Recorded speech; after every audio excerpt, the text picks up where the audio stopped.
Antes de saber qué es una tabla de símbolos, primero debemos de definir qué es un compilador. Un compilador es un traductor, el cual recibe un programa en lenguaje fuente, ya sea Java, C++ o cualquier otro lenguaje de programación de alto nivel, el cual genera como salida un objeto o texto equivalente en un lenguaje de bajo nivel, como es el ensamblador o el código máquina.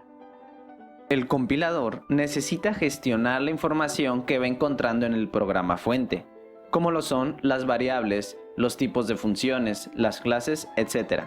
Esta información se almacena en una estructura de datos interna, conocida como tabla de símbolos. Por lo que su definición más formal podría ser la de estructura de datos organizada en función de los identificadores que aparecen en el programa fuente. Aunque esta estructura no es obligatoriamente una tabla, de ahí que se puedan emplear árboles, pilas, etc. Vayamos ahora a un ejemplo. Imaginemos que tenemos un programa igual al siguiente: una variable global, dos métodos o funciones con un par de variables locales cada una. ¿Cómo luciría la tabla de símbolos? El programa traducido en tabla de símbolos sería algo similar a lo siguiente, en la cual tenemos tres tablas de símbolos. La primera sería la tabla global, en la cual guardaríamos el nombre de la variable y los dos métodos declarados de manera global, es decir, gasolina, acelerar y frenar. De igual forma tendríamos otro campo dedicado a indicar qué es lo que estamos guardando, una variable o un método, así como el tipo de dato que guardan o el tipo de dato que devuelven. Después tendremos las dos subtablas de datos. La primera sería la subtabla de datos del método acelerar, en la cual, como podemos ver, guardamos las variables v1 y v2, indicando si es una variable, como es el caso, y el tipo de dato que guardan, en este caso entero.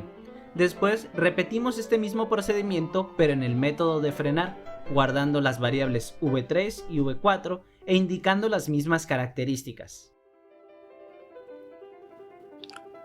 Como dato extra, habrá que mencionar que existen muchos más campos de los mencionados en el ejemplo.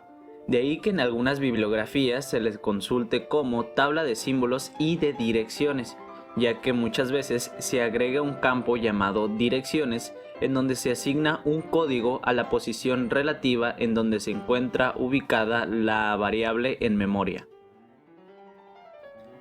Ya que sabemos el funcionamiento básico de la tabla de datos dentro del compilador, habrá que preguntarse en qué le ayuda al compilador mantener este control de la información. Pues resulta que existen 4 puntos en específico. 1. Determinar el orden de resolución, es decir, saber qué se va a hacer primero. 2. Definir si la variable se encuentra establecida o no. Para hacer uso de la variable gasolina, esta necesariamente debe de existir primero. 3. Acceder a la información asociada con un nombre dado. Si yo quiero la información de la variable gasolina, esta me debe de devolver la información que esté guardada bajo ese mismo nombre. 4. Revisar si existen errores semánticos. Y eso me lleva al siguiente tema.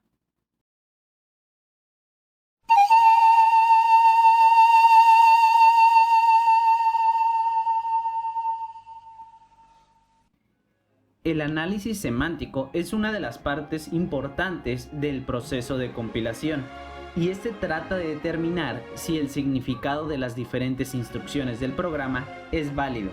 Para conseguirlo, tiene que realizar cálculos y analizar la información asociada a las sentencias del programa, por lo que la definición lógica de un error semántico es aquel evento que aparece cuando llevamos a cabo acciones inadecuadas sobre elementos incorrectos. Aquí presentaremos 3 casos posibles de errores semánticos. El primer caso es el de usar argumentos que no pertenecen al conjunto de operandos posibles. Un ejemplo, tratar de sacar la raíz cuadrada de la palabra hola. Segundo caso, realizar operaciones con operandos que no son compatibles entre sí. ya que si bien existen lenguajes como en Python, donde es posible realizar la operación perro por 2, dando como resultado perro, perro, en lenguajes como en C, esta misma sentencia terminaría por arrojar error.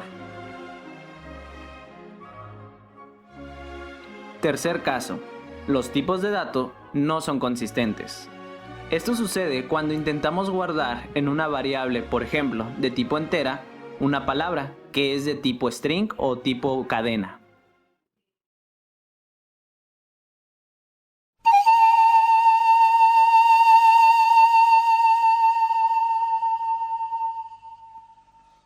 La notación sirve de base para expresar sentencias bien definidas, por ejemplo, expresiones lógicas, aritméticas o algebraicas. Existen 3 tipos de notación: infija, prefija o polaca y posfija o polaca inversa. De manera muy breve podemos ver que la infija es la forma natural de escribir una operación, es decir, tenemos 2 operandos y en medio un operador, tan simple como A más B. La prefija o polaca, nombre acuñado por la nacionalidad de su inventor Jan Łukasiewicz, se caracteriza por poner en el extremo izquierdo de los 2 operandos el símbolo operador, tal cual como más A, B.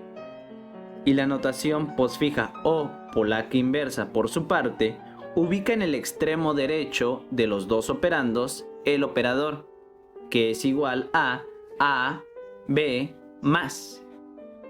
Pero, ¿por qué crear diferentes formas de anotar lo mismo? Pues resulta que a pesar de que la notación infija es muy práctica para nosotros, la forma de guardar una expresión como esta en una estructura de datos no es nada simple, y además tenemos los problemas relacionados con el exceso de paréntesis que son utilizados para evitar las ambigüedades. Por su parte, la notación prefija logra la misión de aquel lógico polaco, la cual era crear una notación libre de paréntesis. La estructura que más se le ajusta a este tipo de notación es la cola, la cual es una estructura de tipo FIFO, es decir, el primero que entra es el primero que sale.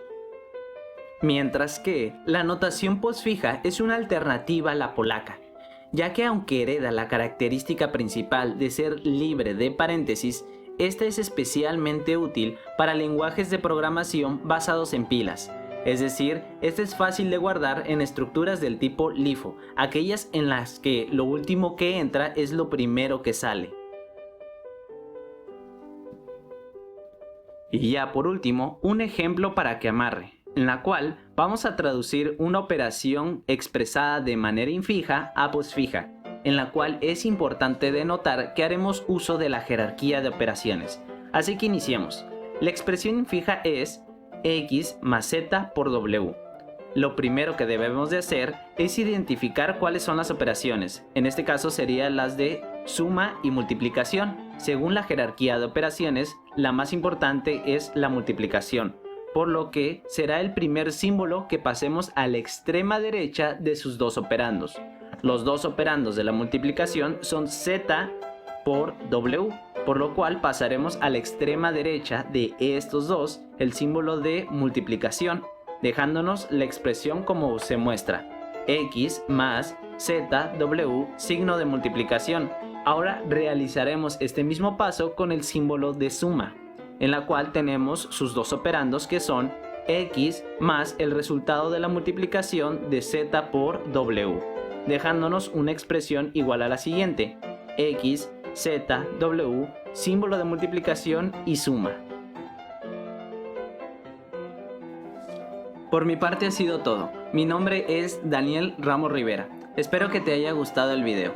También mando un respeto a todos los autores de las referencias bibliográficas sobre las que se basaron este video, las cuales aparecen en los créditos del mismo. Sin más que agregar, nos vemos pronto.